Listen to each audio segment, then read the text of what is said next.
હું છું અનવી। વાત કરીએ મહત્વના સમાચાર વિશે તો કચ્છ, બનાસકાંઠા અને પાટણમાં માવઠું રહેવાની શક્યતા હવામાન વિભાગ દ્વારા વ્યક્ત કરવામાં આવી છે। ભર શિયાળે કચ્છ, બનાસકાંઠા અને પાટણમાં માવઠાની આગાહી કરવામાં આવી છે। વીજળીના કડાકા સાથે વરસાદ પડશે તેવી આગાહી હવામાન વિભાગ દ્વારા કરવામાં આવી છે, જેને પગલે યલો એલર્ટ આપી દેવામાં આવ્યું છે।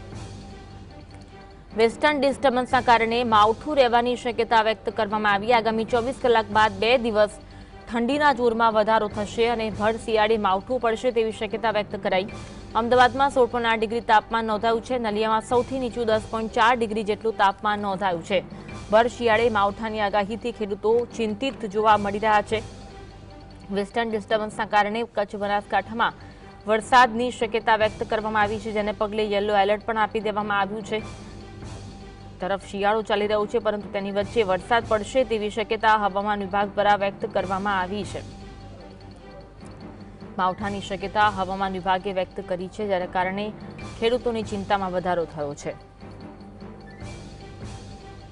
इस तारीख आज आइसोलेटेड प्लेसेस में हम लाइट रेन का पूर्वानुमान दे रहे हैं।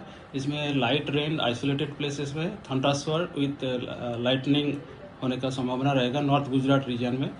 इसमें जो डिस्ट्रिक्ट सौराष्ट्र कोस्ट में आ रहा है सो कच्छ का नॉर्दर्न पार्ट में रहेगा और जो नॉर्थ गुजरात की बनासकांठा और पाटन के लिए दिया गया है। इसमें येलो वार्निंग भी जारी किया है।